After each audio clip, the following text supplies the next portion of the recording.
2025 4 February तर या दिनाच्या सोहळा साजरा करण्यासाठी जमलेले सर्व पत्रकार बंधू, येथे उपस्थित असलेले सर्व कर्करोग योद्धे ज्यांनी कर्करोगावर पूर्णपणे मात केलेली आहे, तसेच आमचा स्टाफ, या सर्वांचा मी आभार व्यक्त करतो.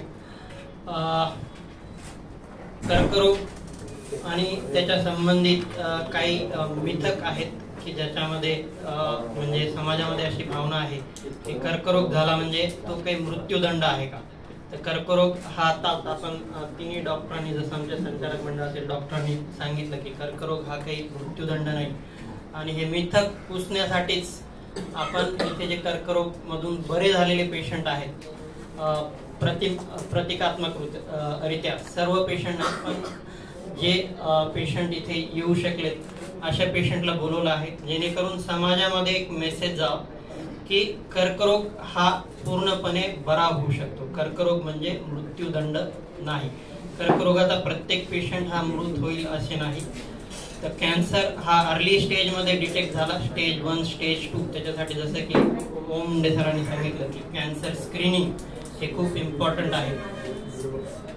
जे पाश्चात्य देश आहेत त्याच्यामध्ये कर्करोगाचं स्क्रीनिंग जे आहे ते भरपूर मोठ्या खूप महत्वाचं आहे, जेणेकरून पेशंटला कुठलेही कर्करोग सदृश्य सिम्पटम्स असतील तर त्यांनी म्हणजे ते लपून न ठेवता त्याच्यासाठी समोर येणं गरजेचं आहे. जसे की महिलांमध्ये स्तनांमधील गाठी असतील, अंगावरून होणारा रक्तस्राव असेल, किंवा बऱ्याचशा अशा गोष्टी असतात की ज्याच्यामध्ये आपण म्हणजे लाजेपोटी म्हणा, भीतीपोटी म्हणा ते दाखवत नाही किंवा घरच्यांसोबत सुद्धा त्या गोष्टी शेअर करत नाही. आणि जेव्हा खूप जास्त त्रास होतो त्यावेळेस आपण रुग्णालयामध्ये किंवा दवाखान्यामध्ये पोहोचत असतो.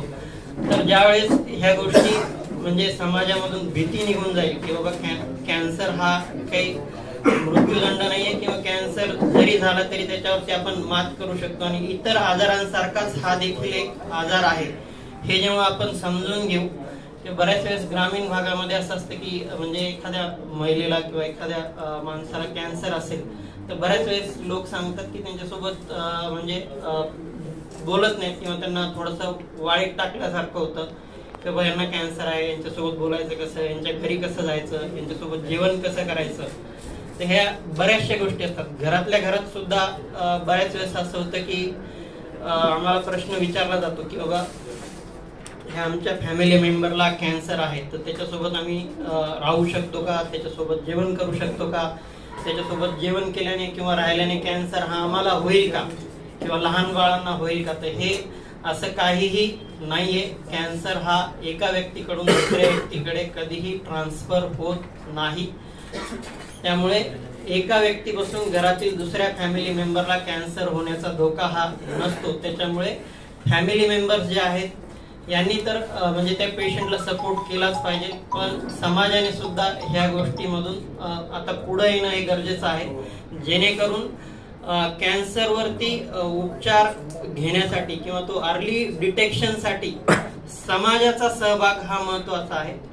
कारण एकटं डॉक्टर किंवा एकटं इन्स्टिट्यूट हे याच्यामध्ये जास्त काही करू शकत नाही. जेव्हा समाजाचा सहभाग वाढेल त्यावेळेस नक्कीच कॅन्सर हा अर्ली स्टेजला डिटेक्ट होईल आणि कॅन्सरचे रुग्ण हे बरं होण्याचं प्रमाण जे आहे ते अधिक उत्तर वाढत जाईल. तर कॅन्सर, पुन्हा एक प्रश्न असतो की कॅन्सर हा म्हणजे संसर्गजन्य आहे का. त्याचं उत्तर तर मी आता दिलंच. बऱ्याच वेळेस प्रश्न असा विचारला जातो की कॅन्सर हा म्हणजे शुगर किंवा शुगरजन्य पदार्थांचा जास्त उपयोग केला किंवा ते अवॉइड केला तर कॅन्सर टाळता येऊ शकतो किंवा त्याच्यामुळे कॅन्सर होतो का. तर असं काही नाहीये की साखर ही खाल्ल्याने कॅन्सर होतो किंवा ज्या कर्करोग रुग्णांना म्हणजे कर्करोग आहे अशांनी साखर बिलकुलच खाल्ली नाही तर कॅन्सर एकदम बरा होतो का. तर बऱ्याच संशोधनामध्ये असं दिसून आलेलं आहे की हे जे आहे गृहीतक हे चुकीचं आहे. आणि पण त्यासोबत असंही आहे की समजा साखरेचं प्रमाण आपण जास्त प्रमाणात घेतोय तर बऱ्याचशा गोष्टी त्यामध्ये तुमचं ओबेसिटी किंवा कॅलरीज इंटेक जो आहे तो वाढतो आणि ओबेसिटी वाढल्यामुळे ते एक कॅन्सर होण्यासाठी रिस्क फॅक्टर आहे.